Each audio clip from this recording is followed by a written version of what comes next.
here we go. Have you ever dreaded the season of Lent? Let's be honest. I didn't grow up Catholic, but the Protestant tradition that I grew up in still celebrated this liturgical season.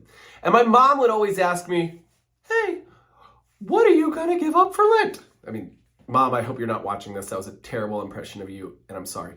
She'd ask me what I was going to give up for Lent. And many years in junior high and high school, I would have some flippant response like I'm going to give up cocaine. And now as an adult, I realize that that's not an appropriate response. But I was a teenager, so what are you going to do? The whole idea, though, of giving up something that I enjoyed for that long was overwhelming, right? And we weren't Catholic. So the whole, take Sundays off from your fasting, give yourself a break, rejoice, that wasn't a thing. When you fasted from something, it was for all of Lent, no breaks.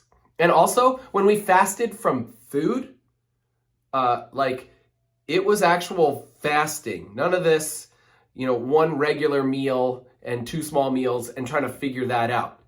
You got water and maybe a cracker.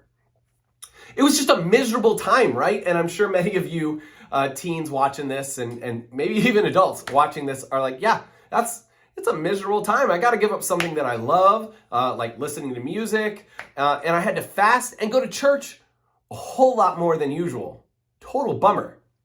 It wasn't until college when my program head, again, not Catholic, said that I need to look at Lent as a time to take something on that Jesus wants me to. Yes, prayer, fasting, and almsgiving are key. They are key to Lent, right? But sometimes, my mind and our human minds only think about the loss and the giving up, and we get dismayed with that. But flip it around and ask yourself what you want to take on during Lent, like reading the daily readings together as a family and talking about them, or praying a rosary together in the evening, or another prayer, or just a freestyle prayer and praise time with your family. Do something positive that helps you grow closer to Christ and closer to those around you, primarily your family.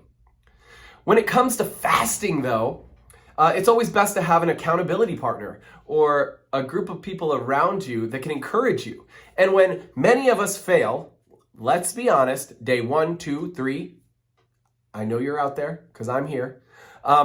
Those people around you and your family can encourage you to get back up, start over, and try again.